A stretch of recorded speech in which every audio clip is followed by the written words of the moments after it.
Yes, people. We are back live. We are back live on the Sarcasm City TV YouTube for another edition of the Manchester United Liverpool show. Man United podcast meets the analysis at Anfield podcast. So please keep all your comments, all your questions, Manchester United or Liverpool related. Liverpool 2-1 winners in the first leg of the Carabao Cup versus Fulham. Of course, they just beat Arsenal on the weekend 2-0 away at the Emirates as well. In regards to Manchester United, Jadon Sancho joins Borussia Dortmund on loan. But make sure you run up the likes on the video, please. Hit the share button. Make sure you subscribe to the channel. And we are joined by one of the regular co-hosts of representing the analysis at Anfield podcast, Gang, the Liverpool Gang. Extremely knowledgeable. You lot know him, man. My like G is in the building. Yes, G, what are you telling me? You good? Bro, happy to be back. Happy to be back, man. Come on, man. Guys, make sure you run up the likes. Make sure if you haven't already done so, you subscribe to the channel, man. This is good football, good talk. Late night vibes, man. I love it, bro. How are you? Yeah, facts, man. Yeah, but I'm blessed. Good to have you back on. You know what I'm saying? And like G was a late addition last year, people, to the show. So you'll see him here on a regular basis on this show. Probably plus more as well in typical Sarcasm City TV fashion. Once hosts are on here, they're normally on more than one show. So I'm sure you'll see G on here plus more as well. Big up to everyone in the chat as well. Big up to Ryan. I see you in the cut. Big up to Eli as well. Ryan already taking shots at Ram. Ram is not here, Ryan, but I'm going to get you two on together because you man are jokes. I'm legit going to, I'm actually, you know what? I'm just going to sit back and watch. Light bulb moment. I'm actually going to get those two on together. 110%. I'm going to get those two on together. Yeah, without doubt. You lot make sure you subscribe to G's channel as well. Going to add it to the title in a second, but GTV football channel as well. Will, good to see you in the chat also. And of course, people, if you want to make sure we get to your question, super chat and we will get to it. But like G said, and like I said, run up the likes on the video. Please share across all the socials. That's Be Flawless at Sarcasm City TV and subscribe. But yeah, only one place to start. Liverpool 2-1 winners versus Fulham in the first leg of the Carabao Cup at Anfield. Went 1 goal down to a Willian strike. And then obviously coming back with goals from Jones and Gakpo. So yeah, G, thoughts on the game overall, first and foremost? I think obviously happy with the win. Puts us in good stead, so to speak, for the second leg. Performance-wise, I thought we was a bit meaty, if I'm being honest with you. I think dominated a lot in the game without doing anything. A lot of anti-climax stuff with Liverpool. I think we see that quite a lot in the season. Do you know what I mean? That's just Liverpool. Lucky to only concede the 1 goal, like most games this season, again from Liverpool. But we seem to have that. I said it on the terrace earlier on. It just seems like when Liverpool go a goal down, or even just if the game's 0-0, or it's just coming to that like 60th, 70th minute, it's like we just seem to just know.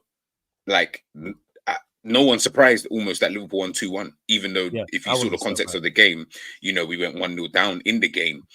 Fulham should have, obviously, we already know, the Governor Reed should have squared it, and then that should have been tapping 2-0. Liverpool looking at a completely different game. But this season, it just seems like these guys just seem to have this knack. And at the beginning of the season, I said it would be unsustainable. We're now in January of 2024, and we're still doing the same ish. Now I've just got to believe that this is just the way it is. Do you know what I'm trying to say? This is just going to be one of those kind of seasons for Liverpool where it doesn't matter if they go 1-0 down. Doesn't matter if they're playing rubbish. Doesn't matter if they don't really deserve to be winning games. You know why? They've got the mentality to finish off games strongly. And I have to big them up for that, man. You know, all the time, substitutes obviously changing the game. Gakpo, Nunes coming on, getting the goals and assists. Yeah, man, I think ending the game really, really well. But yeah, if I was Fulham, I would be kind of aggrieved and be sitting there thinking probably should have walked away with a draw after that one, after the performance anyway. Nah, fair. And yeah, I agree with you in regards to knowing you lot were going to win the game. This is why I wasn't trolling online. This is why I wasn't running jokes, because I've seen Liverpool do this all season long. And you said there, is it sustainable? Do you think it is sustainable? Because they're still doing it for this length of time, considering, like you said, it's the new year. Like I said, bro, like it's funny because I got a video coming out like in the next couple of weeks. I was just trying to think about it before we came on stream, and I was like, is this an unsustainable thing, or is this just the new Liverpool? Is this just going to be the Liverpool that we now see? Because as you said, bro, we've been doing it all season. So maybe the first like 10 games, you start looking at it thinking, bro, this is going to catch up. And don't get twisted. I'm not sitting here saying that Liverpool are odds on to do anything really and truly, because it could catch up with us come the end of the season. I'm a person who likes to chat after we've actually done something, and then we can really talk about the whole season as a whole. Then you could look at these situations and say, nah, it's this, it's that, it's blah, blah, blah. But for the time being, honestly, bro, I don't even know. Like, I would have to find out, bare statistics and stuff like that, because the reality is we're not really playing that well, in my opinion, this season. But what we've got, I think, over everybody else is we've got the mentality. So then we've got those players, to come off the bench. I know people praise Klopp and the substitutions. I was like, I mean, it wouldn't have taken a genius to know that there's only 2 players off the bench, which he only made 2 subs because there are only 2 players he could bring on, which is going to be Gakpo and Nunes. So, that part kind of made sense anyway. But it is just really about the mentality, if in my opinion, of the team. So, yeah, man, is it sustainable? I'm gonna say this is just Liverpool now. Forget about sustainability. This is just Liverpool. So whether it works one day, if it doesn't work the next game, I guarantee it'll probably work the game after that. Is what it is. We've come to the realization that, like you said, this is it now. Yeah, that's like me with Manchester United. That is like me with Manchester United in regards to, but it's not in a good way, in a bad way. No, my connection maybe move dodgy people, but we move. Go on, carry on, G. Carry on. No, I was going to say, even with you, and like when you speak about Manchester United, again, this is why I love jumping on the show, because when you hear Flawless talk, and I mean, I've never seen it unless someone's going to, bring up some receipt that you've done from before. I've never seen Flawless get too overly excited when you have won a game against whomever, kind of thing, and then be like, oh yes, this. Obviously, you'll talk about the game, you'll analyze it however you see fit. If such and such played well, blah blah blah, all of that good stuff. But you don't go too beyond that, because you know what Manchester United are like this season. So you'll go from fantastic victory, the highs of the highs, to the lows of the lows, like the following week. And it's like, well, hold on, how did you go from? And then that's why I feel people always get too overreactionary. That's why I feel the overreaction comes from every fan base, is that the wins are great, but then you go too overboard with certain wins when you're not looking at the context of your own season. And then the defeats are same thing. You go too far with the defeats, and then you're not looking at it from the context of the whole season. So everyone does it, man. Everyone does it. Nah, that's it. Too many people drink the Kool-Aid, man. I keep saying that. Yeah, that's what it is. I get on, go over the top. I get gassed up. 1 second. Yeah, just joining twice. Let me join again. Close that. Just trying to. There we go. That's better. But yeah, hey, big up to everyone in the chat. I see you lot. But yeah, that's why I don't go overboard. Is because like I don't what a lot of people can't do, and what a lot of fans have seen, because because they're so emotionally involved with their club, is separate the two. So I can separate a singular game, or you mentioned a victory. I can separate a win from what's going on forward. So we can play on. Also, the shout out to Peter. He says there's too many people do results-based analysis, where if the team wins, we played fantastic and everything's fine. If the team loses, everything's terrible and everybody needs to sold. It needs to be sold. Like, no, that is not the case. You can not play well and win. Same way you can play well and lose. There's certain games we've played where we've lost, and I'm like, right, I'm not actually that mad at the actual performance itself. You know what I'm saying? Facts. More so where games where we've won, where I'm like, yeah, we won, happy about the win, but sustainable. Because there's no team in the history of top level football that has won anything being inconsistent, not having sustainable performances. It should be a one-off. When Manchester United was successful, when we played bad and won, it was like, all right, that the thing where they say, oh, it's a thing of champions, is because it was a one-off. We played bad maybe 1 out of 2 10 games, and you hold your hands up and go, you know what, we had an off night that day or that night and we managed to get the victory. But when it's the common theme, I'm watching Manchester United, and it's common, whether we win, lose, or draw. On the flip side, now I know the performance is going to be poor. We play Spurs on Sunday. Whether we win 3-0, lose 3-0, or draw 1-1, I know the performance is going to be terrible. I know that much, regardless of the result. And that is terrible going into games that I know that. And that's of previous evidence. We're the joint third lowest scorers in the Premier League. You score less goals in the Premier League than joint third. Right. Lowest third score. Yeah, it's not bad. See, people don't know this. We scored less goals than Luton Town in the Premier League this season. This is what I'm talking about. But people don't talk about these things. You know what I'm saying? People don't talk because they want to rate our attackers and talk about how great, how creative we are. How are we that creative? And we scored 22 league goals in 20 matches. We scored less goals than Luton Town. That's and you see things like that, yeah. And just looking at Manchester United, like when I'm watching your team play, from game to game and stuff like that. My boy is a big Manchester United fan, so I'm always trolling him anyway when you guys are playing. But even when we sat down one day and we were just like, let's just watch the game. I can't remember who he was playing, but I remember just thinking, let's just watch the game and see, maybe we can see something. Because sometimes there's things that you can see within a performance and just be like, okay, he's tried to do this in the game. I don't know, position wise, in terms of maybe Mano, or maybe he's trying to get Hojlund into different areas of the pitch, whatever it may be. So we're watching the game. And I remember sitting there thinking to myself, the problem Manchester United has got isn't a problem of quality. I'm not going to sit here and lie, and I'm not going to allow people to sit here and say, nah, Man United have got dead players. They don't have dead players. That's a fact. They definitely don't have dead players in terms of quality. The problem is, I don't even know what you're doing. Like, I don't understand what the makeup is. Like, I can watch not the Burnley we see under Vincent Kompany, the Burnley we saw under Sean Dyche. I know exactly how they're going to play, and they're not that good. But you just knew what they were going to do. What they were going to do, exactly. With Manchester United, I'm like, I don't know, that performance you put in against Liverpool, you ain't putting in that same, you're not playing in that same way, which is understandable because you're playing against different teams away, Anfield, Etihad, Old Trafford, Emirates, Stamford Bridge, all these kind of places. I get you will play a little bit differently, but I'm not even seeing the essence of those same nuances in a different game. It's kind of just like, we're going to just kind of play. We have a base tactic or base style, but then the players on the pitch need to then try and implement that in some way, shape or form. And then it usually comes down to individual quality, whether it be a Bruno, whether it be a Rashford, whether it be a Garnacho, whether it be McTominay or whatever. And that's why I get baffled, because I'm like, I don't care who your star player is. I just need to see, what is it you're trying to do? What is it you're trying to achieve here? Are you trying to press every game? Are you trying to be a counter-attacking team? Are you trying, even Ollie, you could see what he was doing. Whether you agreed with it or not, I could at least see where he was going. With Manchester United now, under Ten Hag, even last season, I felt you couldn't really see where they're going, but the individual quality I felt with Rashford scoring so many goals, Bruno playing reasonably well, you were getting away with it in that kind of sense. This season, you can't get away with it. And well, as you said, 22 goals. And these times I'm seeing man getting in 20 games. And I'm seeing man getting onto, which is understandable. Again, I'm not a Manchester United fan, so don't get mad at me.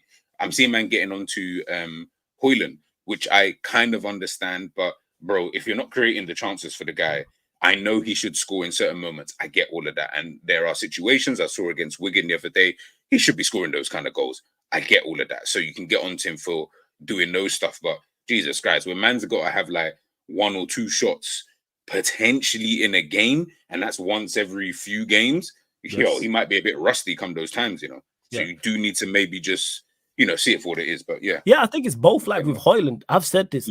Is he like, don't get mistaken, he's in the worst possible predicament in terms of the players around him. You got Rashford, you got Garnacho, you got Bruno, you got Antony. They're the main attacking players around him, adding out fullbacks that don't create either. So you're not having the greatest service. However, on the flip side, you can still do more. And that's my biggest issue with him in regards to, you mentioned the Wigan game. You don't normally get that many chances, but you have to take them chances. Yeah, like striker or not, midfielder. I'm expecting my centre back. If those drop to my centre back, you are taking those chances because they're clear-cut, easy chances to take. I've said this before, he don't do enough. That is my problem with him. He don't do enough. And that's not even just with the goals. I'm just talking about with the attributes you have. When you are 6 foot plus, when you are quick and you are strong, you shouldn't be easy to play against. That's my biggest issue with Hojlund is all he has to do is run the channels. Long day for whoever he's playing. Even if he's second best, we're playing Liverpool, for example, and Van Dijk or Kanate get the better of him. Cool. My problem is not that they got the better of him. It's that they didn't have to break sweat to get the better of him. It was easy for them. It was comfortable. And strikers without his attributes will give those two, for example, a tougher time. That was my biggest criticism of Lukaku when he was here, because Lukaku's the same. How you 6 foot plus, strong and quick, and defenders ain't even getting their shot today. Defenders are comfortable playing against you. No way should that be happening, whether the team you're playing against is dominating the ball. Because you should just be basics, just running the channels. I'm saying Hojlund can run 100 meters in ball. I think they said it's like 10, 11 seconds. So you're electric quick. And I can see you're strong because I've watched you play, but he don't demand the ball enough. That's on him. You got to break out of that. I've said that. He has to start shouting at people. You know what I'm saying? That's what he's got to start doing. He's got to start. And even though it doesn't seem it's in his personality, like, and he does make runs, even though I think he needs to make more, he's got to start demanding the ball.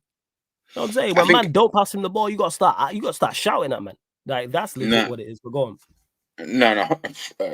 To really just to kind of expand on what you said, like, I totally agree, bro. Like, you got to start shouting at players, but also you got to start being a little bit selfish in terms of, like, bro, remember, because you're the striker and this is Manchester United, you got to understand that we're Manchester United, bro. We're not no small boy club, you know. We're one of the biggest, if not the biggest club in England anyway, but in terms of the world and in Europe, you're one of like the top 3-4 biggest clubs out there. So we're not playing for no small dibby-dabby Atalanta, no disrespect to Atalanta fans or the team, but we're not them. Do you understand? This is big time. So the scrutiny, as we'll obviously get into with other bits about Manchester United, the scrutiny is always going to be there. Even if Manchester United are having a shit season like they are this season, the scrutiny will always be there for Manchester United. So guess what, bro? I need to maybe make sure I'm eating first because you're out here, you're a new player and you're allowing everybody to go to the canteen first and, you know, get their food and tear, which is fine. I get all of that. At some point, you need to be like, nah, I'm going to go push in front of the queue. I need to go make sure I'm getting that first piece of bread and not getting the little crusty, dry, stale bread come the end of the food line, like kind of thing. Like, it's not making no sense because the reality is, the reality is you're putting yourself in a bad situation because then people are going to get onto you and you're so young that it's like, unfortunately, Manchester United are almost in this kind of position of how long do we wait? And, you know, because we are trying to do certain things. And if we allow this to continue for too long, do we look elsewhere? The player starts losing confidence. Like, it's a whole, you know, domino effect. So there does need to be a little bit of, okay, bro, listen, I'm the number 9. He's playing me up front all the time, every single week. I need to start telling Bruno, I beg you, start looking up and passing the ball this way. Rashford, stop being so flipping greedy. Instead of you trying to dribble past 10 million players, how about you look for me? Maybe we do a 1-2. Maybe you play a little bit closer to me so you don't have to do all of that. We swap, we switch. Garnacho, at times, you know what? You are a little bit young. You are a little bit naive. I beg you, sometimes just look up and just use your head a little bit more. Find me in these spaces. These are the runs I like to make. This is how I like to drop into space. You run into that space. And then maybe you can get a chance at goal if I create that space for you, or maybe vice versa. I get that goal, but you're going to get me the assist. Does need to be a little bit more, I feel, from Hojlund, but yeah, it's not just him, as we know anyway, and as we'll get into. It's not just him, but yeah, he needs to, like you said, selfish. That's what you have to start doing. You have to start being a little bit more selfish as it is, because these man, why we seeing stats and it's like Bruno's passed the ball into him once in a game. For example, I'll just use that stat. How am I the 9 and you're the 10? And you pass me the ball one time in 90 minutes. Something's off there. We've had enough. Even if we had 30% possession, that is unacceptable. More often than not, Manchester United are having at least 50% of the ball. So, and Bruno's having, I'm just using Bruno as an example, but whoever attacking midfielder or one of the wingers, again, it's about being greedy and start demand. So certain strikers ain't standing for that. There's certain strikers who are not like, no, pass me the ball. And if you don't, get on their case. You know what I'm saying? And I guarantee if he continues to get on their case, you are going to start getting the ball because they're like, you know, I don't want the earache from this man. And it might actually help because our attack, what we're doing currently is not working. So how about let's try and do more? And again, like I say, he's young. He's come from Atalanta to Manchester United, and it is a big step up. But none of these men have done anything to the point you can't shout at them. I'd understand if he was like in awe. If it was like, say, for example, if it was like Mbappe next to him not passing the ball, I'd kind of get it. I'd hear it why he don't want to press an Mbappe or a Neymar, for example, because these men have done, you know what I'm saying, gone to the pin at the actual top of the game. This is Bruno. This is Garnacho, who's young. This is Rashford, whose best thing on his resume is, I think, Europa League. You know what I'm saying? Like FA Cup. None of these men have reached the top. None of these men have Premier League titles. None of these men have the domestic titles. None of these men have European Cups. None of these men have World Cups. None of these men have any Euros. These men don't have anything on the resume where you go, all right, cool. You know what it is? You got to have the same confidence of, remember that guy before? I blame him for the lockdown. The guy when he was playing in London with Kaka and he told him to cut him back. You got to have that. I'm saying you have to have that type of confidence. I blame him for man's telling a World Cup winning, I told Champions League winning, Champions League with multiple Serie A winning, Ballon d'Or winning. The last guy who was in the conversation with Ronaldo and Messi, the last guy to be better than those two. You know what I'm saying? Whilst they was playing, Kaka told him cut it back. That's the type of I ain't doing that. I'm playing for with real. Kaka. I'm giving you do Kaka your the thing, ball bro. and giving the ball. yeah. Don't even run. I got your defensive work, man. Don't even walk back. You know what I'm saying? Real cool. You save your energy because you're gonna win. Man told him cut it back multiple times. He didn't just Real say talk. it once. Yeah, there's not even I a was once. like, Kaka, cut it back, He said it a couple times. And obviously Kaka stuck it top bins. You have to have that. Because I guaranteed if Hojlund, I'm running jokes, but if Hojlund had my man's confidence, my man's talking to Rashford and Garnacho and Bruno and Anthony. If you're telling that to Kaka, who's one of the best footballers we've ever seen, he's one of the best footballers, you know what I'm saying? Yeah, just I give Kaka the ball and move the fuck out of the way. You know what I'm saying? I asking him for the ball. You know, so man said cut it back. Like, you know, when you don't have confidence in someone to do whatever it is they're gonna do, so you're saying, cut it back, brother. You need to understand this is one of the best players to ever play the game of football, bro. Like, if he's gonna do something, he's gonna do it regardless. What in a little cage thing, brother? He's running the rhythm regardless, bro. Don't worry about that. Don't worry about that. Well, like I said, if he's out there like Hojlund, that guy who said that, he's telling Rashford and Bruno and Anthony consistently, hey, pass me the ball. And I guarantee you, eventually they're going to pass the ball. That's why I'm using the example of that guy with Kaka. You need to have that type of confidence because the confidence he has is crazy. I still can't believe. That was years ago. That was 4 or 5, and I still can't believe that clip. He's like, cut it back. You're getting back. Like he was gonna do a madness. Like he himself was gonna do a little dribble. I'm like, brother, you realize this brother's won World Cups and you think he cares about what you're asking him to do? Don't worry about that, man. Let him do his thing. Serie A's, Champions League winning, multiple Serie A's. That's like man doing fives, yeah, with like Ronaldinho and Neymar and that, and telling them, man, like, no, bro, stop passing the ball more, brother. Just do your thing. Let me, as Flawless said, like, you just let me do your defensive work for you, bro, and you just worry about the attacking stuff. And you then worry we're about good. Everyone's happy. Because you're gonna win us the game. I'll do your defense. Don't worry about it. Like I said, even walking back. You just save your energy, conserve them. I'll get the ball. I'll keep giving you the ball. What are we talking about here? It's like being sat in studio with 50 Cent and you tell him, "Now I got the chorus on this one." Yeah. Excuse me? Huh? Excuse me? Do you know who I am? Like, have you heard my chorus? Yeah, one of the best hook writers we've ever heard. And you're like, nah, 50, I got this. What?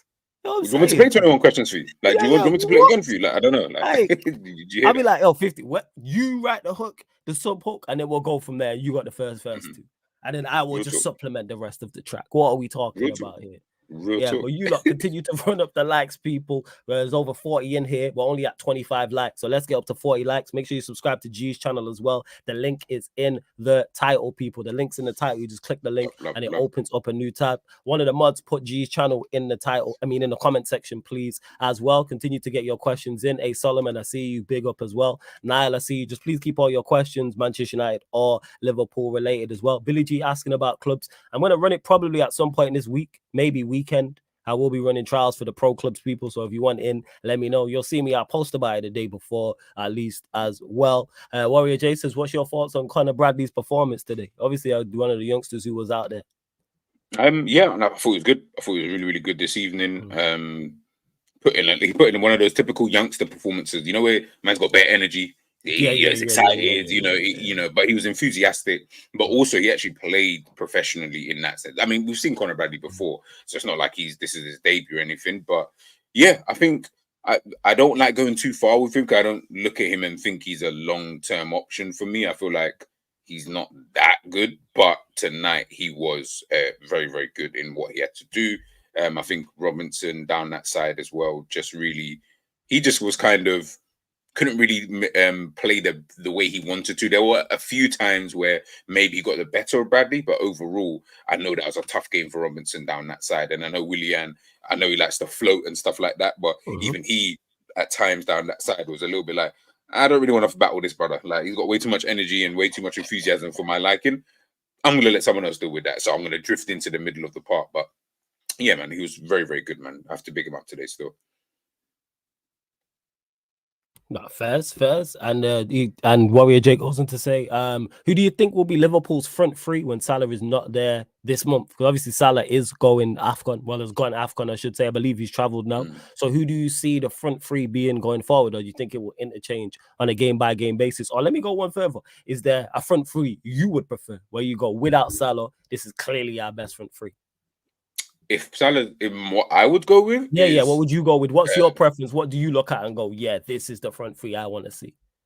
Luis Diaz, Jota, and Harvey Elliott. I think that would be Okay. quite fluid for me.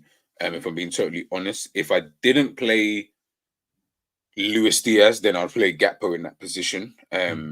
So yeah, but I think what you said in the middle there about he's just going to change it on game by game basis. Like today, Nunes on the bench, but against Arsenal, I feel like he started. Yeah, he Yeah, he did started start. Nunes did start. Yeah. because Jota came off the bench, in that kind of game. So I think it works because I think at times the attack, when you watch Liverpool's attack for some weird reason, at times, not every game, but in certain games I watch and we're like, right, this attack looks dead. Like I thought today the attack was dry as hell today. But substitutes, you bring on Gakpo, you bring on Nunes, it changes the kind of dynamic of what the front three are going to now do. And when you game state, so when you start looking at in certain instances, this is gonna work. But overall, that's the front three I would go with. So yeah, no, that's fair enough. That is fair enough. And Liverpool 12th, man. Good to see the Liverpool fans in the chat as well. big up, Says bro. one step closer to all the belts. To G, how are you feeling about Klopp's tactics and substitutions, especially with the injury and merry-go-round? Tactics wise, I find it like a funny one. I was saying this to someone the other day. I was like, I don't think tactically he's been that amazing. Like, I don't see what he's been doing. Like, we've watched football for years, and I feel like we've got a good gauge on when you see someone doing something tactically where you're just like, Jesus Christ, like that. I didn't even, see that. At times he has. At times he has in terms of certain positions for certain players. If we're just talking tonight, for example, I don't think he did anything tactically. I think he did the most obvious thing, which is he only had two players on the bench he could bring on. Gakpo and Nunes. The rest were all like youth players. Like Nwanini was on the bench, and I think Clark and all these guys on the bench. So it made sense that he brought those two players on. They ended up changing the game. I don't think that was due to tactics. It was just more due to the fact that they just came on and, kind of did their thing. But there has been some games I have watched Klopp and said, okay, like against Arsenal, for example, I thought, okay, yeah, he's finally, which is funny because he just moved one player from one position to another position. Tweaked it. And then we played so we played the exact same way, just moved players' position. And I was sitting there thinking, did you not think to start off like this, in games? But he doesn't really do that. So Liverpool start off quite rubbish in games, but we end really, really well. So it's a tricky one with Klopp, honestly. It's really, really tricky. Oh, that's fair enough. That's fair enough. And big up to you lot in the chat. I see C1 Jazz talking about Sancho. Obviously, he's gone on loan to Borussia Dortmund. No buy option. I believe that Dortmund are paying about that one. the vast majority of his wages. Makes sense for all parties involved. That's what I would say. I'm saying. So, go on. just before we get into like other questions and that, when we're looking at this whole Sancho situation, what does that look like come the end of the season if Ten Hag stays? Do you think it's a situation of they just revisit this? They revisit this come the end of the season. Yeah. Maybe they let bygones be bygones, or do you think it's a case of this is just for him to go out, play some football, retain some level of value, and then we sell him? Or how do you look at this? It depends. With if Ten Hag is still here, I definitely don't think, regardless of how he plays that performs at Dortmund, I don't think he stays here. His short-term, long-term future is not at Manchester United. If indeed Ten Hag is here. If Ten Hag's not here, depends on the manager. Depends on his mindset. Is he at the point where he's like, too much water under the bridge? I've just performed well at Dortmund. Let me just go there on a permanent deal. And Manchester United will look at it. If he does play well there, not only does that up his value if we try and sell him to Dortmund, ups his value if we try and sell him anywhere. So there's a lot of variables with it. But this should have been done in the summer, to be honest. All parties, to me, should have sat down and dealt with this in the summer and moved him on. Yeah, he did play false nine in the summer. And I said this, Sancho doesn't have the physical attributes to play out wide in the Premier League, even though I think he's supremely talented. Don't get me wrong, I think he's extreme, but just because you're talented is not enough. You have to have physical attributes, the pace, the power, the acceleration, the agility, the balance, the mobility. None of those things are Sancho's game. So to me, if he was going to be successful here, he has to play central. Once we sign Hojlund, you've got Bruno, you've got Mount, Martial, Rashford. I know I've named some 9s and some 10s. There's players all in front of him, even though he started false 9 and seemingly played well. So I don't know where the breakdown in communication came from that point. obviously what happened after the Arsenal game, and I still stand with Sancho on this, did nothing wrong. People talking about, oh, you should apologize. Apologize for what? The manager called him out publicly. I responded publicly. Simple as that. Then he got banished from the training ground, etc. And I think both parties were happy with the resolution. So it's kind of like, all right, it is what it is. But yeah, I'm glad that Sancho's got his move, because people were going over the top with the criticism. Seeing it, I had many back and forths with people in my chat here. I've seen it on socials. I see it in other people's chats in regards to, oh yeah, Sancho won't get a move anywhere else. Nobody wants him because of the wages. Come on, bro. Bad. He's a bad trainer. He's toxic. All right, so how come Dortmund have come back in for him then? And remember, he's playing Champions League, which is what Manchester United are not doing come January, February. On top of that, you got to realize, if a club has just sold you, obviously different reasons why they sold you, money obviously being the main contributor to that. But the fact that they've then said, no, we'll take him back. We'll definitely take him back. Like, surely that should then give you some type of a sign that anything that you guys, in terms of the negative side, I'm not saying it can't be all true, but man saying he's not a good trainer, I'm like, then why would the club who sold him then be like, no, we'll take it? Like, that would have been, they would know firsthand that he's a shit trainer, so they wouldn't even think about, he's gone now. I don't even want that kind of player, bro. They said take him back, and what Flawless just said there, brother is supremely like, I wanted him, I still want him. I'm even still saying, what, you man can't just, I'm saying, a little cut price deal with Liverpool, and you know, I mean, we can revive his career or something, like, because I think there's a player in there.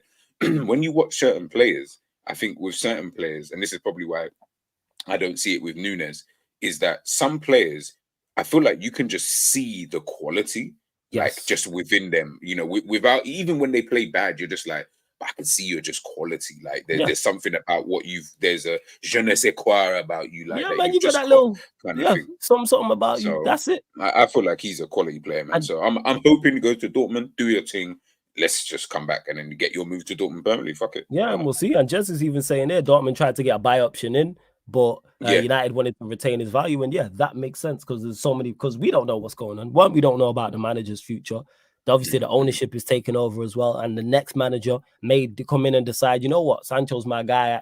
I can use him here. Or the next manager go, you know what, I don't want him here. Or like I said, Sancho could do so well at Dortmund, where he's like, forget who the manager is here, whether it's Ten Hag or somebody else. I want out. I'm playing well there.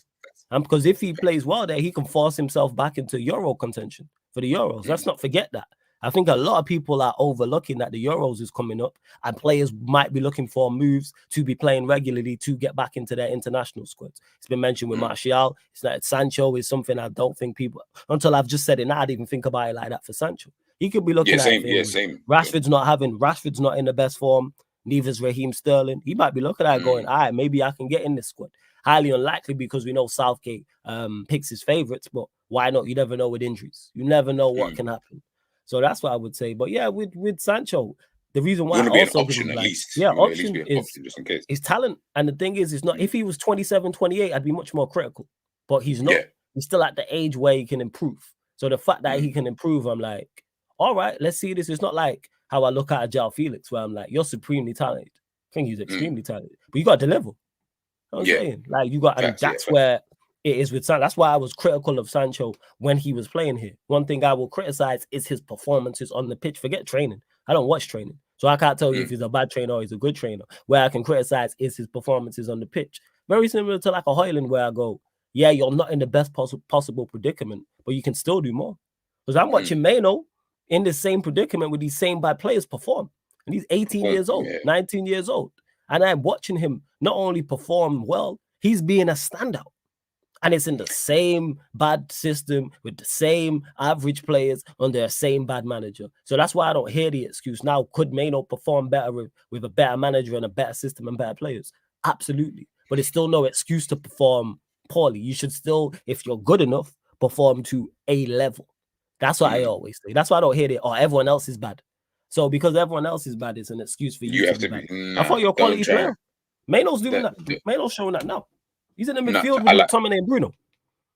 Listen, I like Mano. I think he's definitely one player. I look at Manchester United and think, you know, and that's when I knew that you guys were going to play him against us, because I said, even if you had maybe other players who are potentially fit, I feel like playing Mano makes sense, because he's going to give you that kind of effort. He's going to give you that perform. Whether he plays good or bad is obviously dependent on the game itself, but he was just going to give you that effort that you need in certain games against certain teams like a Liverpool, where it's like, bro, this might be relentless for 90 minutes. I need someone like him in that midfield to do a job. Even if you're getting a 6 out of 10, but it's going to be, at least he put in the effort, which helps to then for everybody else, domino kind of effect. So, no, man.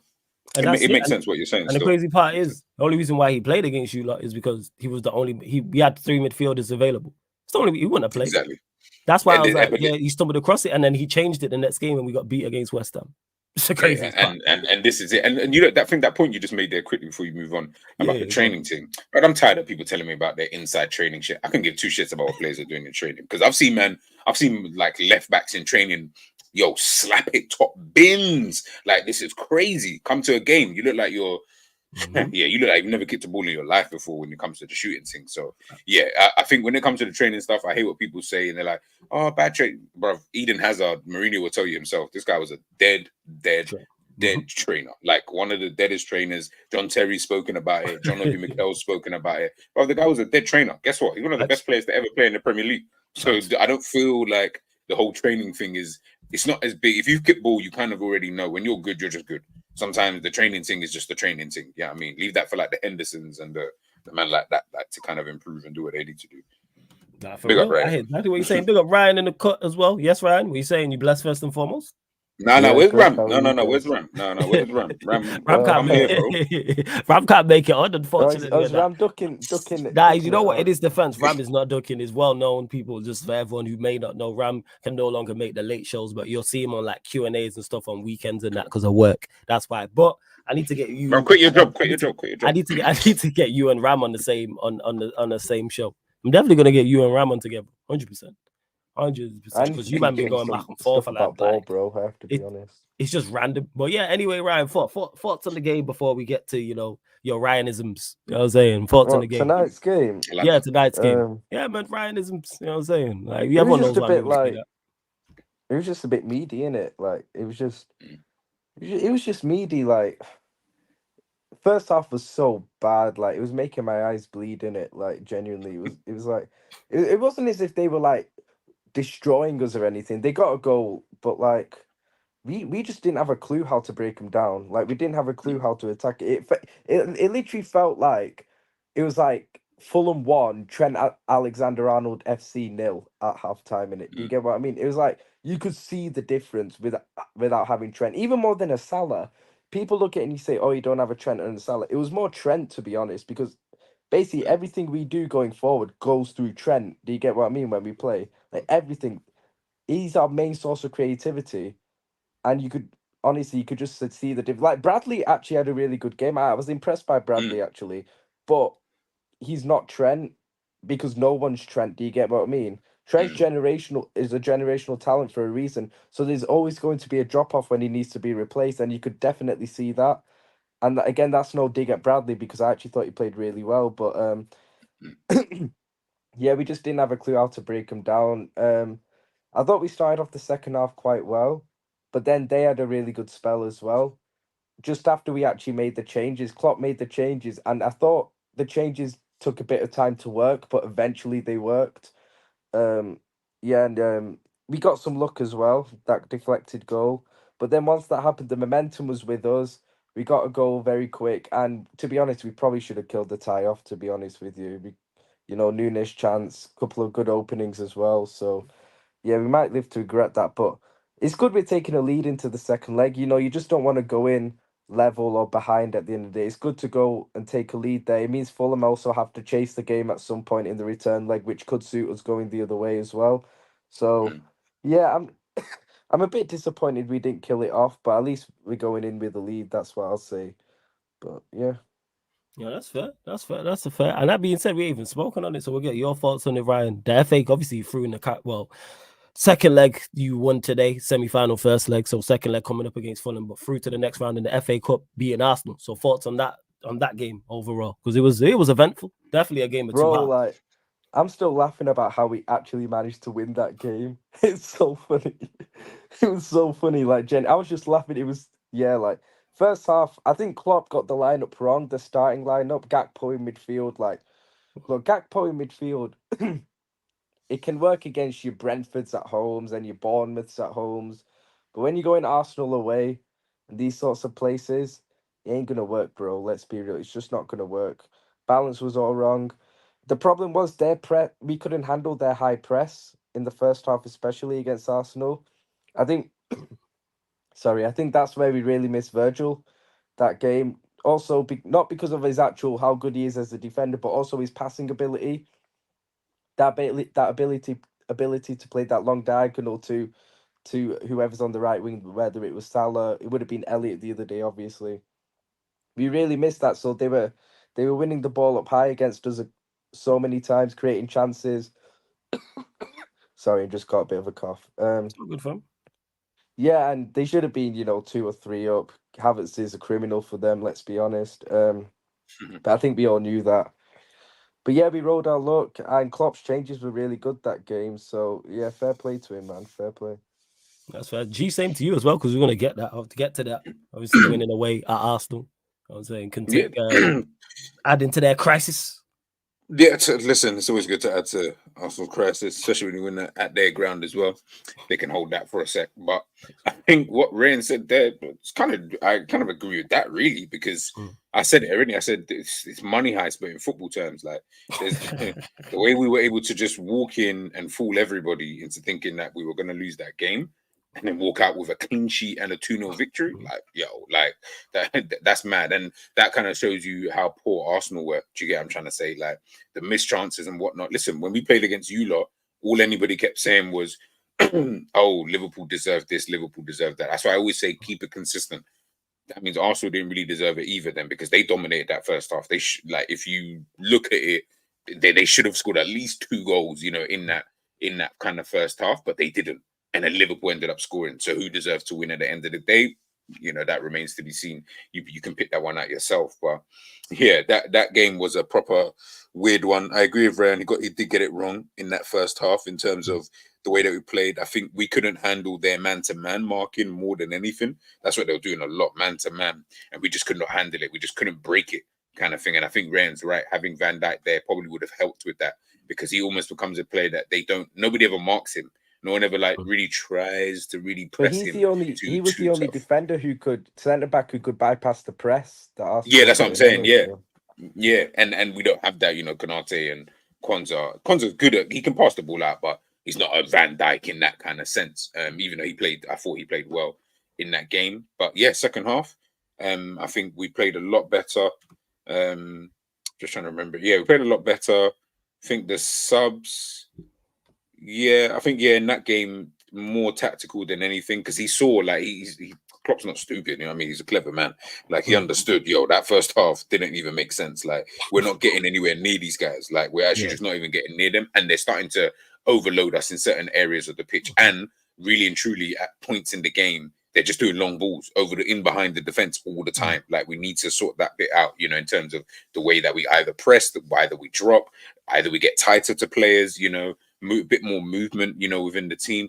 I think Klopp helped towards that. That's why I say with the tactic stuff, games like that, that's where I see it. But in games like today, for example, this evening, I don't think that's tactical. That was just come like Football Manager, bro. Like I've only got 2 players on the bench. Let me just throw them on and see what happens. To be honest. No, that's it. Before we continue, over 50 of you lot in here, just under 60 actually, but we're only at 28 likes, man. Like check 1212. Let's run up those likes to 50 likes, people. Don't know how many subscribers we're on, but it's not enough. Run up the subscribers as well. If you're here watching it live right now, watching this back, clearly enjoying the content. So how you support, man, just hit the like button and hit the subscribe button. That's what we indeed need you lot to do. Make sure you subscribe to G's channel as well. The link is in the title. You just click the link and it opens up a new tab, people, and continue to get your questions in. Of course, if you super chat, we'll make sure we get straight to your question as well. We're at 9,292. 3 more subscribers. Get us to 9,295. Is road to 10,000. Road to 10K here on Sarcasm City TV, people. And to Jez, who says, by the way, Flawless, did you see Jean-Claude Blanc might not even become the CEO, and how Ineos actually don't have final say for footballing decisions? I saw something like that in the group chat surface, and I didn't see it in the group chat, but I think I seen the tweet you're talking about. And this is something I'm not knowledgeable about like that, so I'm just from the outside looking in, but it don't surprise me. I said this about this entire quote-unquote takeover. One, because it's 25%. Two, I have doubts with anybody who's willing to deal and negotiate with the Glazers. And people will say, oh, well, they're trying to get 25% to get the rest. If you want what's to me, if you want what's best for Manchester United Football Club, you are not dealing with the people who have put us in the state we are in on and off the pitch. I'm talking from a footballing side, and I'm talking about when you look at us from a commercial side, we do well, but how much better would we be if we was successful? Manchester United is that much of a juggernaut that even though we've been bad for 10 years, our merchandise is still through the roof. We still generate so much revenue. Old Trafford is still packed out week in, week out. We could go anywhere across the globe and sell out. But why would you be willing to get into bed with them? And I said it sounds too good to be true. And I said, I'll see it when I believe it. It sounds great. Getting a CEO, getting a DOF, we're going to get footballing people in footballing positions and make footballing decisions.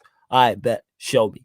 I'm tired of words. I don't need no statement. You know what I'm saying? And I need Ineos and Jim Ratcliffe when they stand out on Old Trafford probably and do their interview. And first thing I need Jim Ratcliffe to say is, yeah, we're going to fix the roof. That's the first thing I need him to say. Not, we're going to put the man back in Manchester and we want to English core. And all these buzzwords and all these nonsense phrases. No, we're going to fix the roof. I don't even know what that means. That's what it is. I have no idea what it means, Ryan. It just sounds good. Doesn't make sense. It makes zero sense. What does that mean? I have no idea.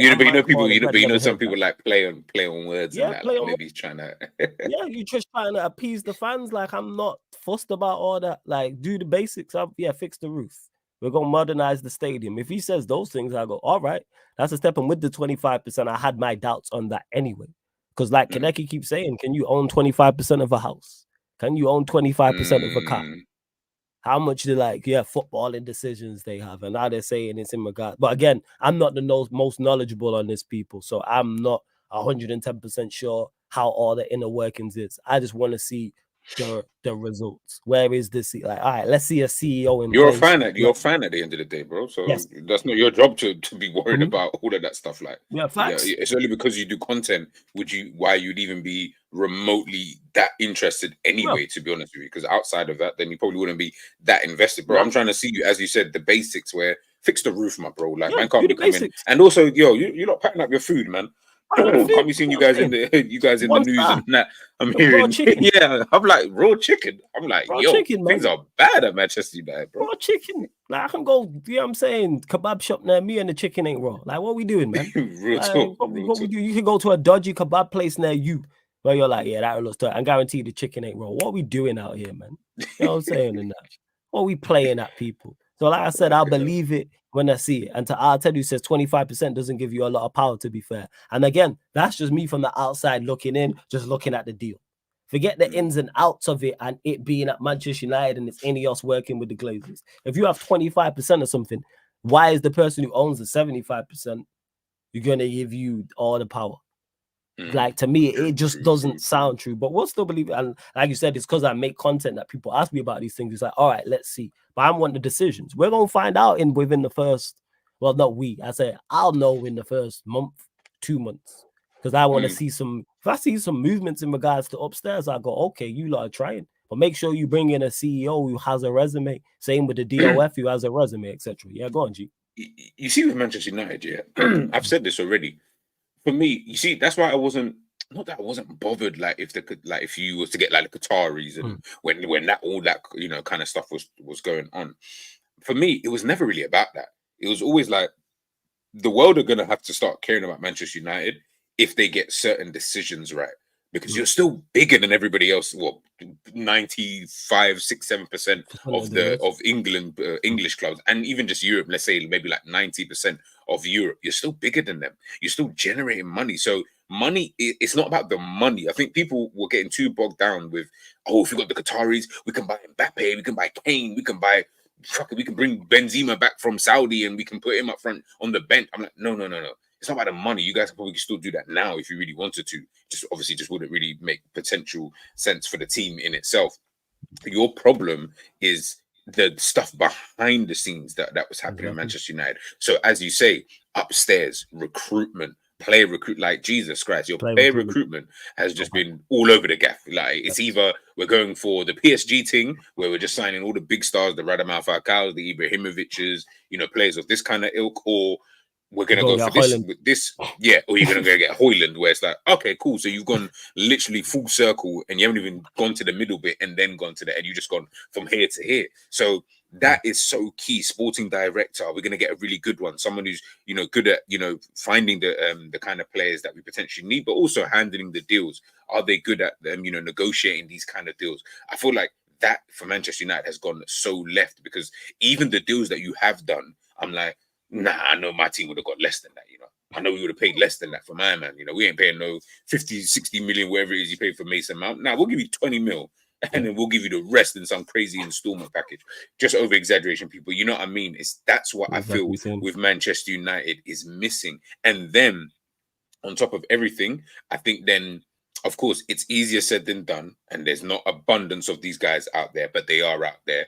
Then it's looking at like your manager, and then having your manager buy into what your club is even trying to do. One thing I will credit Klopp about is that we, as Liverpool fans, we will criticize FSG. Well, like most Liverpool fans, they'll criticize. We don't spend money. At the end of the day, Klopp buys into what they want.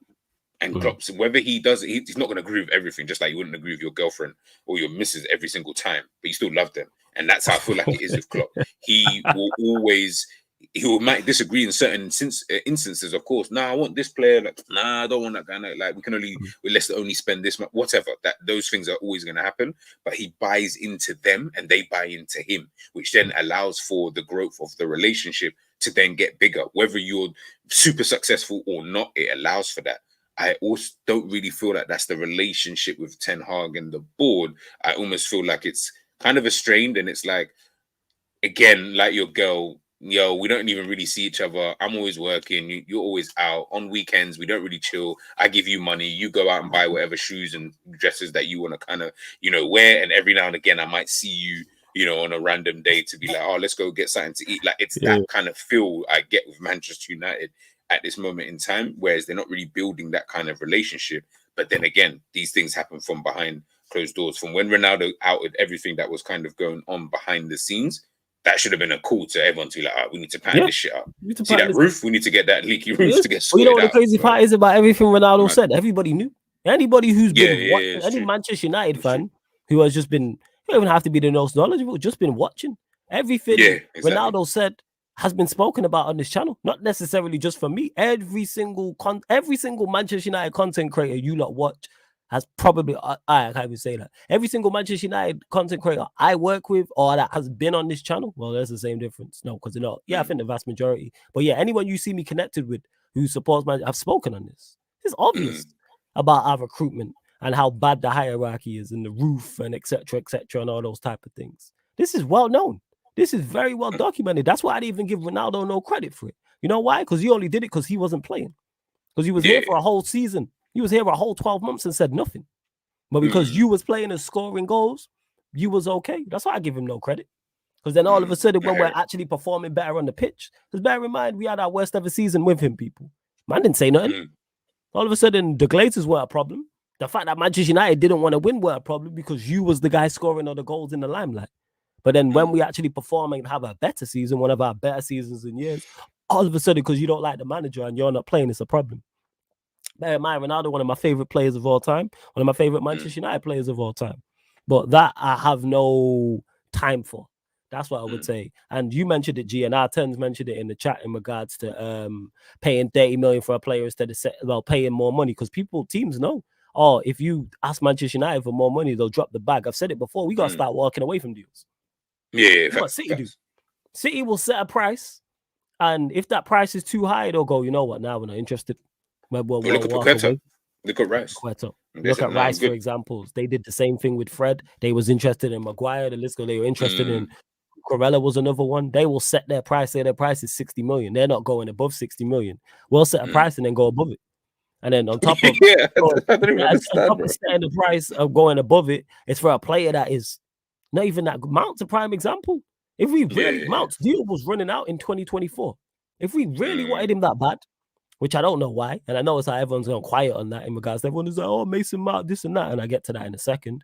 Just wait till January. I was going to ask you about it. Yeah. Well, let's just wait till January and we can talk to him for free. Or if you don't want to wait till like sign him the summer after in 2024, get him up for a cup. Say we go to Chelsea now, where he's got 6 months. We could have got him for peanuts. Could have got him for absolute because, like, all right, sell him to us now, or we just get him in 6 months anyway, type of thing. And yeah, with Mount, it went exactly the way I expected it to go. The fact that we're so bad, you've been saying it, and he's been injured, and I keep saying this, it's not even a conversation about him coming back to change our fortunes. Nobody says, like, as much as I don't rate Luke Shaw, when Luke Shaw's injured, people talk, there's a conversation about Luke Shaw coming back to improve Manchester United. We have that with Martinez. We have that with Casemiro. Varane, when he's been out, even though he's been mostly available. But certain players, there's conversations about, oh, they're injured once they're back. Like, for instance, I don't want it to happen. Say Maino's out for a week. All right, once Maino comes back, we'll be better.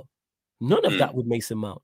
See, Sleeping Dragon says, forgot Mount still plays football. To be honest, I completely forgot about it, brother. Because we watched him play. Everyone's seen him in a United shirt, and it looked like him in the blue shirt at Chelsea.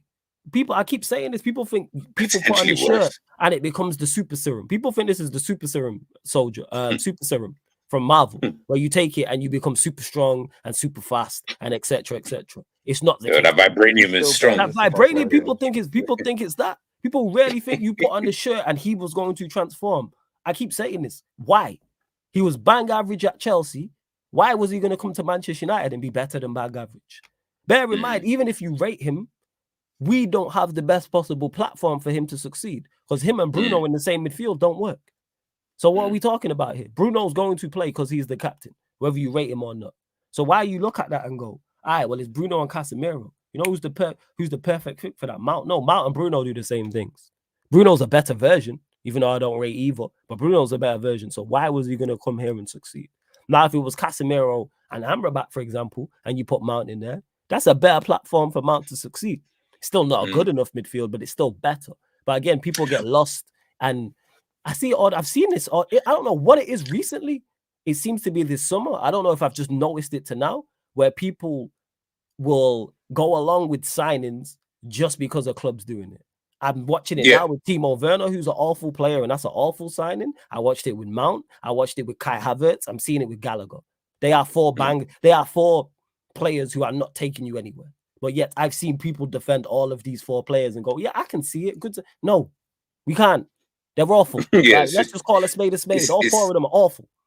Nobody wants to do that. And it's funny, big up Ryan, because it kind of goes to that point that you and Ram are always talking about in the group chat in terms of like players and of course like holding them accountable and blah blah blah. It is always that I'm not saying either or, by the way, but just that as an example. Everyone always, they'll defend a player that they like more so than, of course, they play they don't like. That's understandable. But sometimes you sit there and think, as Flawless said, like, bro, like Gallagher's, the Amrabats, and players. I'm like, I mean, you can defend them. Obviously, as a supporter, I'm not going to insult them or anything like that. But brother, if they're dead, then they're dead. Like, I don't care if they're a player at my club. Like, you people need to get out of this player FC thing. Like, I feel like this generation, at the end of the day, not the player. Like, that's what exactly. And I'm like, this is what I feel like it's just this generation of fans and social media, just how it is. But it's almost like you support the player than you do the club. I couldn't give two shits about the player. I promise you, I don't care about the player because the club will still be here tomorrow. They won't be though. Yes. No, the player can't outlast the club. The club will always outlast the player. So support them. That's fine if they need supporting.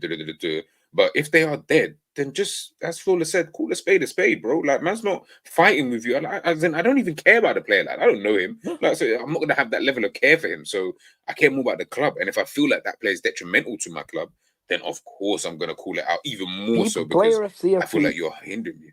It's also even when players are good enough for your club, it's like player FC are too scared to even criticize those players after for example, Virgil van Dijk's my favorite player at the football club.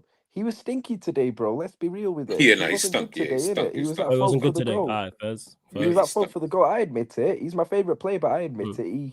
He almost cost us today at the end of the day. So yeah, that's what it is. There are people who care way more about their favorite players than the club, which is I don't know. It's just Yeah, the way which it is nowadays. is very strange, and that's what it is with Mount. And that's, I don't know. I think that's when the realization hit me, because he's the first player I think we signed since I've been content creating where I'm like, I don't get this whatsoever.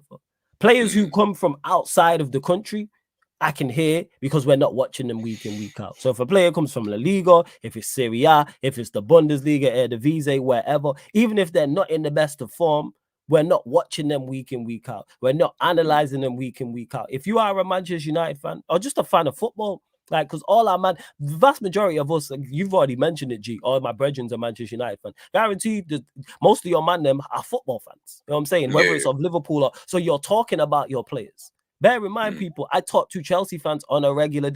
Same way I talk to Liverpool fans on it. It's like us side of the Liverpool player. I know what to expect from talking to G, from talking to Ryan, from talking to Saint, from talking to Ram. Like, I have an idea. It's not the unknown, whether this player is good or whether this player is bad. I'm having it because they're watching him week in, week out. So not only am I getting it firsthand in regards to from Chelsea fans regarding Mount, I watched him myself because he's in the country. Same way most Liverpool games I'm watching.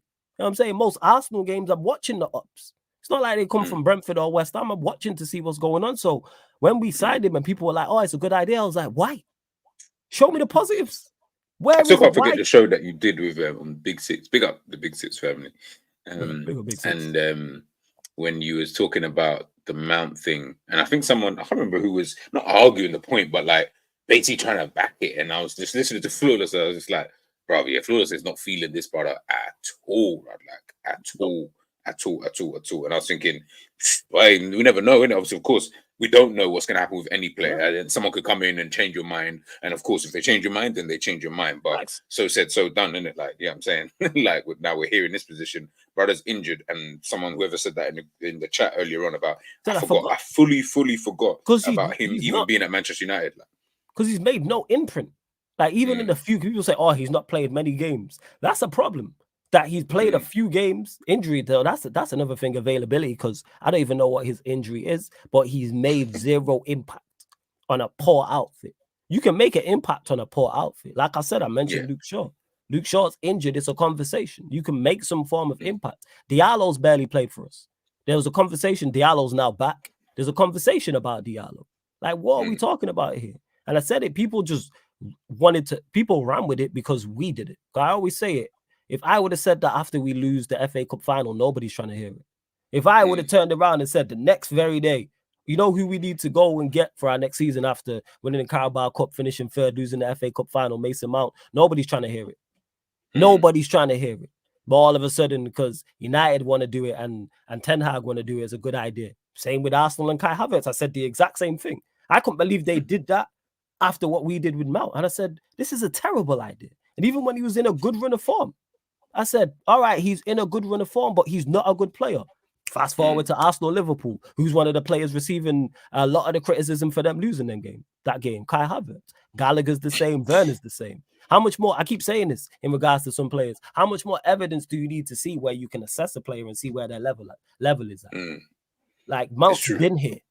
Mount's, this is his fifth full season. He spent 4 years at Chelsea, season here. Gallagher's been at Chelsea for however long. Havertz has been in the country 3-4 years. Once you've been here 2, 3, 4 years and you've watched the player, you can then assess and go, you know what? That's the level they're at. And Mount was just foolishness. And now everybody quiet. No one even talk about it. Everyone quiet on it now. Remember, he was, excuse me, he was like, everyone's like, oh, this brother's it's like a Lampard's like son and all this kind of stuff. Moved to Manchester United. I thought, you know, it's bad. I just thought, like, if you move to Manchester United with the way that you finished the season, I thought you would potentially go on and have not a way better, just like a similar season in terms of, okay, you know, you're going to still kind of, you might not be great on the eye, but you'll be able to just get through the games that you need to kind of get through. Maybe adding someone like Mount in, maybe this would be almost a new lease of life. But I'll be honest, he's showing me that, you know what, I don't really have the minerals for this kind of fight, you know, like I'm not really here for all of that. But what I will say though, and it's something I was going to ask you was, I feel like I've asked you this before, that's cool. But what is it with Manchester United that players seem to come there and just their careers just take a nosedive at times? Like, what is it about the club? Because this is the biggest club out, like one of the biggest clubs out there. how is it? It just people come here and you see it with more or less everybody. Like it starts off great with some players like Casemiro started really, really well. Then obviously I know he's been injured, but then of course then people still talking about his performances prior to the injury. Rafael Varane again started off reasonably well, and then it kind of tailors off there. Other players that I've just looked at who have signed for you and just thought, how the hell have you just fallen off a cliff? Like, I don't get it. But it could be just an inside thing. I don't know. I think it's multiple things. One, poor recruitment in regards to the individual skill of these players. So even if these players were in the best possible predicament to succeed, they wouldn't really do well. Because people forget, like they'll hear me say, oh, such and such is a bad player. Oh, no, he's not terrible. No.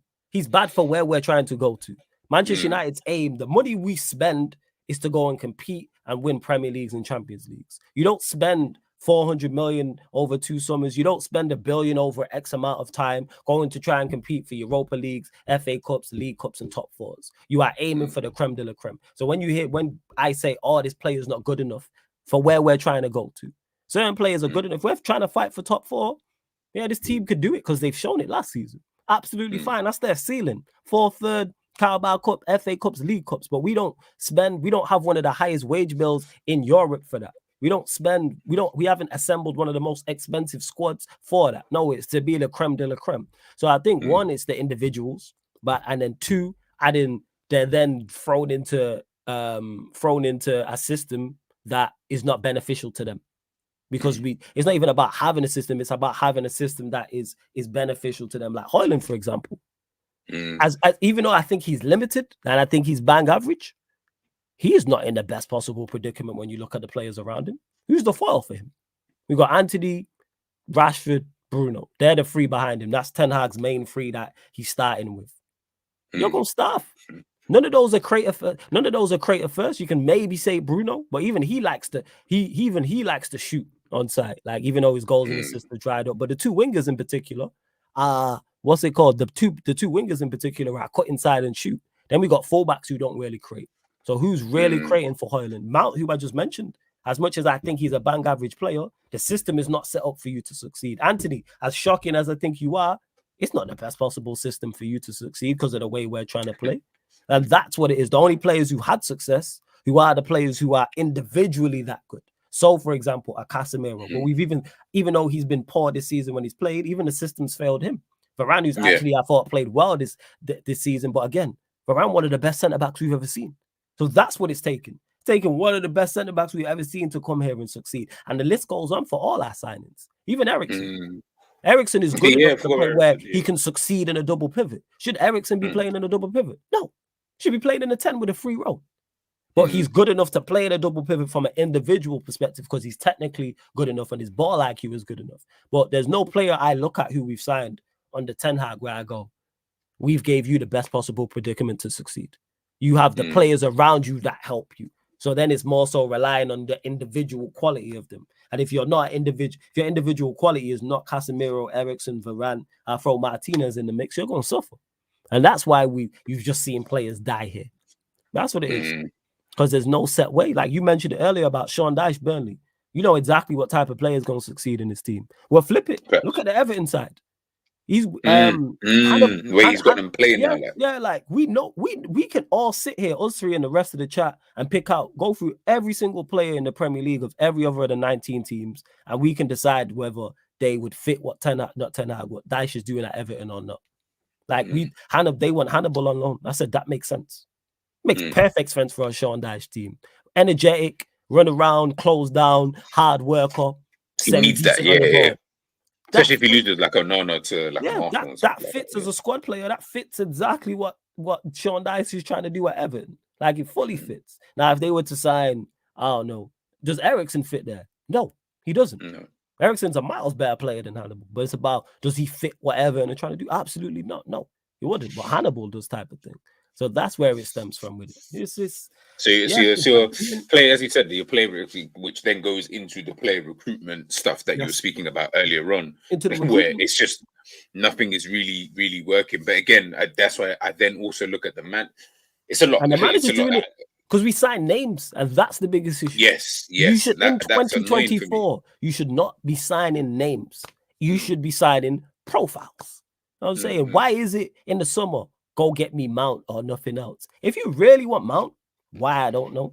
If you just want an energetic 8, who just out there doing up cardio and running around, I'm sure you could pick someone from the academy for that. Or I'm sure you could go abroad and get someone for 20 million who's going to run around and close down and cover ground and can take set pieces, who's less than half the price and is probably less than half the wages. So you could easily do that. That's my biggest issue with, all right, I want an energetic 8. Cool. Should be the easiest thing to go and find, an energetic 8. To me, you can pluck one of them from the academy if you really want someone like that. So that's always been my biggest issue, is that we too busy looking at names. I want him. No, it should be, I want this. We have to like we in a relationship.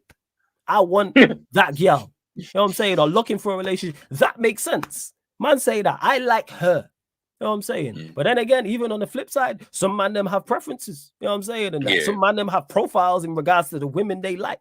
I'm saying certain color. But that's the whole point. It's that profile. Yeah, it's that profile. Like just, you know what I'm saying? The sleaze bag in the chat. He's a snowbody man. We know. We talk about it daily with him. We know exactly what Jez likes. White, blonde, blue eyes. You know what I'm saying? Thick set. Like, we know this. Pretty face. You know what I'm saying? We know this with Jez. We know exactly what it is. So it's like, all jokes aside, why can't you do this as? And the thing is that annoys me so much is this is people who are paid extremely well to do this. And I'm here sat content creating. You know what I'm saying? And I can figure this out. Where it's like, all right, I want a number 8. Okay, give us the attributes of the number 8. I want my number 8 to do this, this, and this. This is a list of the number 8s. I need the attributes. All right, go and find them. All right, come back with a list of 6, 7 names. Then you look at age, look at value, look at where they've played, injury record, their personality, etc., nationality, all that type of stuff. And then you pick, all right, here's option A, B, and C. So if we don't get A, we're going to get B. If we don't get B, we can get C. Why can't we pick out a Manchester United player? I can't pick out a Manchester United tackle.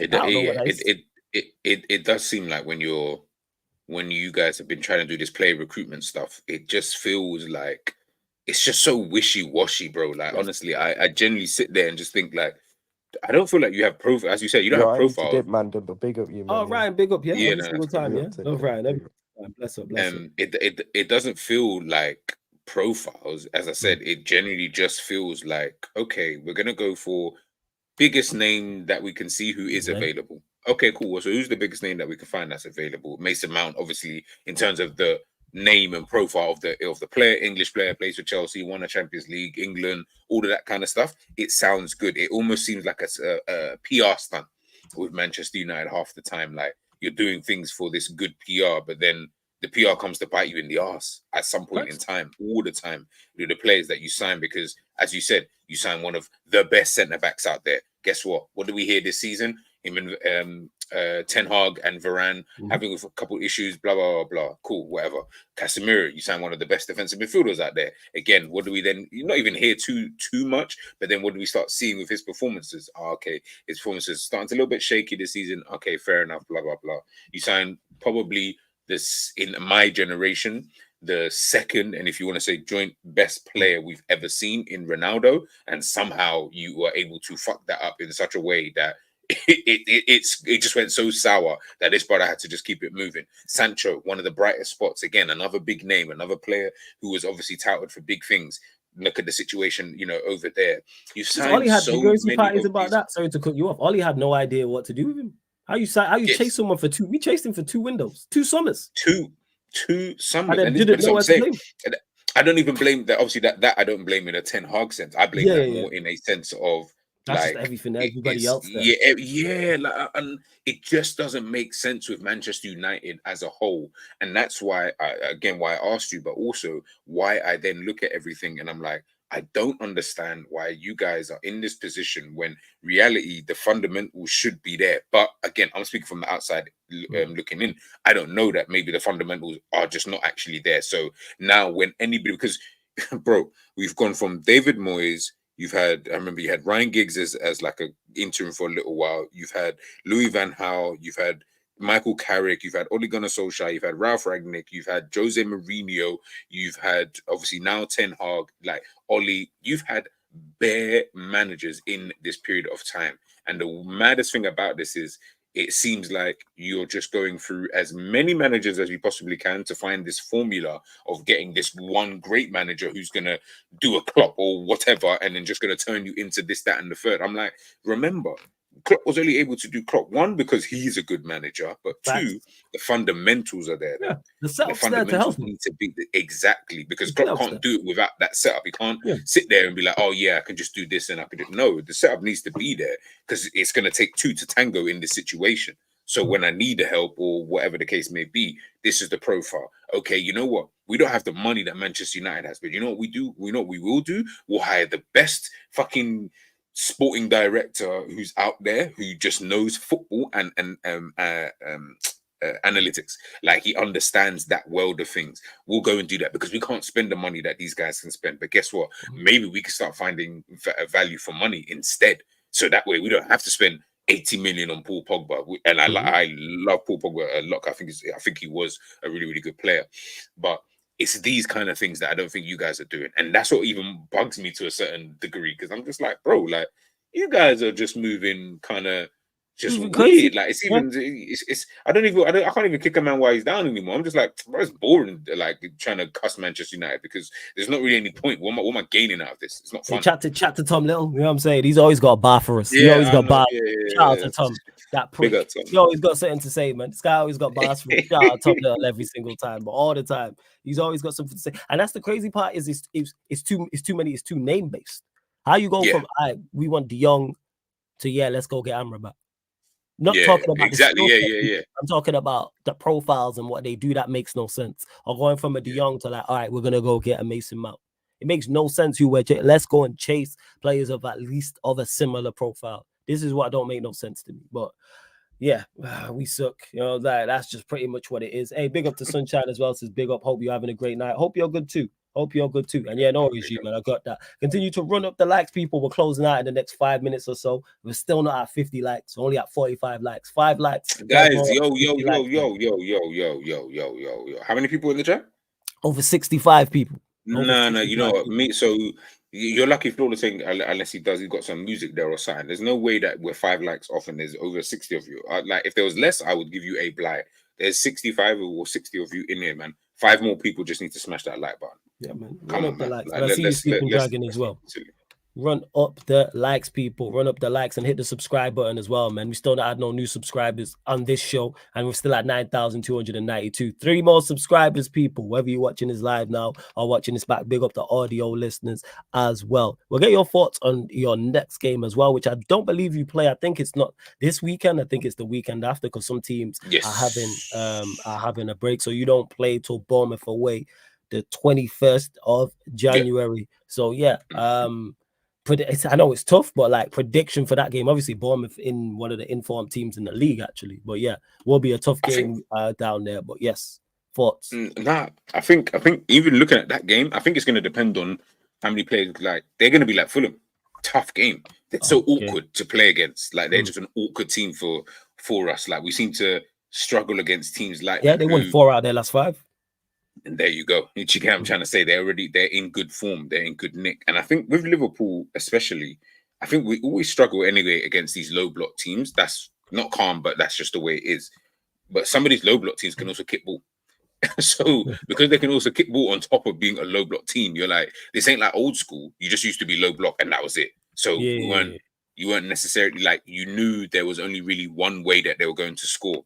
Now these low block teams, they can actually play some ball. So, and you can't allow them to play ball because it's the Premier League. You will get found out, kind of thing. So that worries me with Bournemouth. Like, that game, I feel like will be a tricky game. I think we will do well to come out of that game with a victory. I'm more predicting a draw in that game, not because I think we're poor or anything. It's just coming up against that type of team. They're in form. They're at home. Dominic Solanke, of course, in form. I know Semenyo has gone to the AFCON, so maybe they might miss someone like him, but I don't even think too tough. They've still got Tavernier there as well, and a couple of others. Cliver, of course.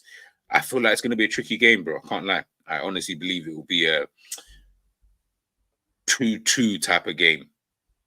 Yeah, that's fair. what I'm looking at the moment, like a 2-2 type of game. Still. Obviously, we'll have a show for next week, Tuesday. People will get the show every Tuesday. Yeah. People for before that game anyway. And big up to my guy Eddie, says get them likes up. And he says, Sancho free. You haters in trouble. Hit the like because Sancho is free. Big up to my guy Eddie as well. You see on here on Friday on the Man United podcast. So we'll be discussing obviously the Spurs game that is coming up. We play Spurs on Sunday. There will be a watch along on the channel for it, people. Hey, big up Bajan Pops in the chat as well. Good to see you in the chat. Not looking forward to it. But because people are not expecting us to get the victory, I actually think we'll win. I'm not sure who's available because of the team that Ten Hag put out. Yeah, I'm not sure who's available because he put out a strong team against Wigan, but then the bench was full of youth players. So I'm not sure in regards to who was just left out because it was FA Cup or who's actually available. It's at home, it's at Old Trafford. Okay, I was going to say, if it's away, then I feel you lose. But long day if it was at their place, yeah. But they're missing, obviously, they're missing no for them, no Sa, no Basuma. But haven't they signed? Didn't they sign that? Timo Werner. No, not even just him. What's that Dragon guy that they signed? Yeah, that centre back. Yeah, that's some centre back. I have no idea who he is. I saw the name. Yeah, they signed him. So I feel like he would go straight.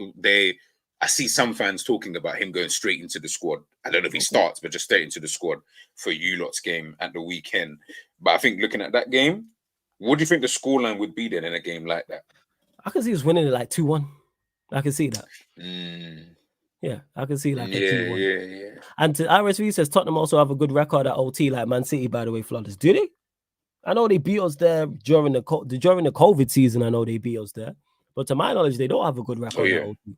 I remember that. Not if we're talking the entirety of the Premier League. No. Yeah, I'm talking like recent times. I think they've only minus that. What happened last season? I can't remember. They may have beat us there under, was it a Mourinho? I think they may have won 2 or 3-0. Van der Ven being back. That's not good. Van der Ven, yeah, he's quality. But yeah, I can see us. Yeah, I can see us because we're not expected to get the win. I can see us winning. But then again, we could lose, we could draw. One thing I do know is the performance ain't gonna be good. That's one thing I hope to be wrong. Performances, yes, and you're right, Warrior J. I'm not looking forward to Manchester United games be putting me to sleep. Legit. Like, they really do. I'll be sleeping afterwards. I'm like, oh, it's just so. Yeah, you know, are actually. I remember I watched you guys in the Champions League, your last Champions League. No, when you played against not probably Bayern, who's the other team? Copenhagen. That's right, Copenhagen game. Yeah, Copenhagen. I remember watching this game thinking, brother, this is boring as hell. Like, you know, when you like, I'm sitting there. It's a Tuesday, Wednesday evening, whatever it is. I've just come back from work. I flicked on the game. I was like, okay, yeah, these guys are playing. Let me watch Manchester United. Brother, I think I'm pretty sure I fell asleep in the first 30 minutes and I woke up at 70 minutes. I remember like there was like a nap and I just remember waking up thinking, oh, right, what's going on? And I just see that you guys are still playing. I was like, this game ain't over yet. Jesus Christ, bro. Even the commentators are falling asleep. Definitely. Yeah, it's not. Yeah, and I'm looking here. Yeah, large up to Eddie. Yeah, they don't have Spurs record at Old Trafford. Let's see. Spurs won 2 on the bounce there and 2. Yeah, they don't. I think it's like 5 wins in. Let me have a look. Yeah, it's like 5 wins in the Premier League era or something like that. Oh, okay. Look here, I've just literally just Googled it. This could be wrong and it's not up to date. But yeah, say there, Tottenham have won twice in 26 Premier League games at Old Trafford. Let me have a look. But I can understand. I would believe that. I knew this. They don't have a good record. I can believe that though. But they do have. Feel like they would. Facts. And yeah, word to Eddie, he did. When we was doing the United Luton game, he fell asleep on the watch along. 100% when we played Luton, actually, because I was just commentating on the game and Eddie was quiet. So I'm just thinking, oh, he's letting me commentate on the game. There's not much going on. And he was going, yo, Eddie, you there? Yo, Eddie's gone. My bad, I fell asleep. So no surprise. Like legit, Saeed fell asleep during the game. You know what I'm saying? And they clicked him, screenshotted it, head back. I was saying, like sleep in the chair, you know what I'm saying? Like that's what it is. Yo, you guys get caught. That's how you know. No offense, but that is how you know the game is. Like, listen, I've been to games where I'm like, this game is actually boring. Like to even sit here and as a fan to watch a game, I'm actually getting tired just sitting here because it's boring. Like I think it's more Arsenal back in the day when I've gone to Emirates before. And Arsenal used to play like this boring possession game football. And I used to think, oh, this is so... Bro, just passing. And yeah, and it's like they're looking for this perfect goal. And it will only... Which is probably why they called it the library for so long. Was because it just used to be boring up until the point they scored. Because up until that point, it was just passing. Then the little, maybe 2 or 3 passes before the goal used to look good. Like I remember that Jack Wilshere goal that they scored years ago. Yeah. And like but prior to that, I was just boring passes. Like, ain't nobody care about what was going on before then. And I think to myself, if Manchester United fans are really falling asleep during games, yeah, Man. you guys have got bigger problems, bro. Yeah, man, I've been moving around in my chair at times just to make sure I don't fall asleep talking to brothers. Yeah, you know, I got to stand up. If I'm getting that tired, I got to stand up. I might start doing that actually. I might just start standing up just because. But hey, love to everyone that's locked in. Continue to run up the likes, whether you're watching this live or watching this back. Big up to everyone listening on the audio platforms as well. G, always good chopping up with you. Let them know where they can find you, what you got coming up, all that good stuff, man. Anything else you want to add to the peoples? As I said, as Flawless said, man, just make sure you're smashing the like button. Make sure you're subscribing if you're new. I think you said you're 3 away. So please, if you haven't done so already, please make from sure that little milestone there. Yeah, from 9,295. So we're closing in on 9,300. We're closing in. There you go. So make sure, please, GTV Football Channel. That's where you'll find me, and of course, you'll find me back on here very soon. Every Tuesday, people. Every Tuesday. What's coming up, man? To be honest, I think I've actually got something in store. Actually, I need to give you a shout about in the back office about that. I want to take a look at is football becoming too artificial? So in general, just in the term of we see how football is played now, very tactical, and as we were talking about profile of players, scientific, and this, that, and the third. Are we just kind of moving away from that? Is it now becoming a robotic thing? Is it more about the GNA? Is it more about that kind of conversation coming up? And then probably a few bits and bobs for Liverpool coming up about Liverpool. I've got coming up over the next 2 weeks, so. Smash the notification, people, bro, and I'll be here. Hey, his link's in the title, people. Again, link is in the title for G's channel. So you just click the link and it opens up a new tab right now. And you can subscribe to his channel and then find all his socials through there as well. Let me know in the chat who's live to raid people. If not, I'll just send you up to the next Sarcasm City TV live stream. So yeah, we're back. Well, it's technically today, people, back today, 4:30 p.m. UK time. And Man United, Jadon City. So I'll be back with Jan City talking all things Manchester United, all things Manchester City. Then midnight, it's going to be a good show. Manchester United, Arsenal show. You know what I'm saying? Man United, we're going to talk from the Arsenal. So I'll be joined by TJ Warren. Cam may be around. Potentially a couple of special guests as well, people. So check out the upcoming live stream schedule on the YouTube channel. You don't have to ask me. All you do have to do is go to the YouTube channel. Look at the upcoming live stream schedule. You see all the shows that are coming up. If Jacob's live, yeah. If Jacob's live, I'm going to raid Jacob. Make sure, like I said, check it out. Subscribe here to the channel Sarcasm City TV. Friday, just the Man United podcast coming up. Then Saturday, you will get, what is on the Saturday? Sarcasm City Sports Q&A. You'll also get City Newcastle, actually. 5:30 p.m. UK time. Is it Manchester City versus? Well, yeah, we're at home. So there are some games this weekend. Yeah. There's matches. Okay. Yeah. So Newcastle play Manchester City on Saturday. We play Spurs on the Sunday as well, and there's other games as well. Chelsea play Fulham early. One sec, I'll tell you the fixtures now. I wonder why we got like an 11. It's because it's a break. Some teams are taking a break. That's what it is. Like we don't play the week after. I don't think. Oh, okay. So that's your break. Oh, no, we do. Yeah, some teams I don't know what it is. Yeah, because we do play the week after. But I think anyway. Let me check. So, like, for instance, like Chelsea play Fulham. You got Newcastle, Manchester City, Burnley, Luton tomorrow as well. And then Everton, Villa, United, Spurs. And then the week after, the 20th, we don't play. So, yeah, some teams, it's just their week break. That's all it is. I feel you. It's just their week break.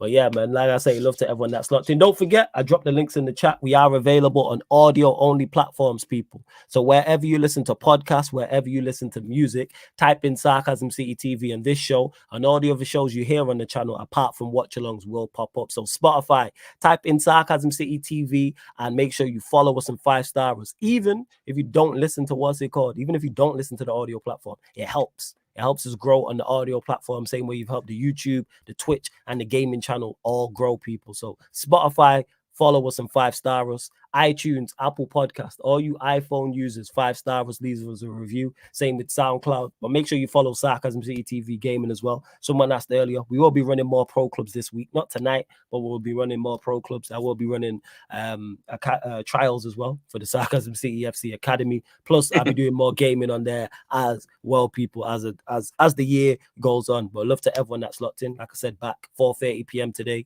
Manchester United, Manchester City show, and then midnight UK time, all those Manchester United, Arsenal show. Let me find Jacob's channel. We'll raid him. Just put Sarcasm City Raid in capital letters, actually, in his chat, people. Just put Sarcasm City Raid in capital letters. But yeah, man, G, always good chopping up with you, man, all the time.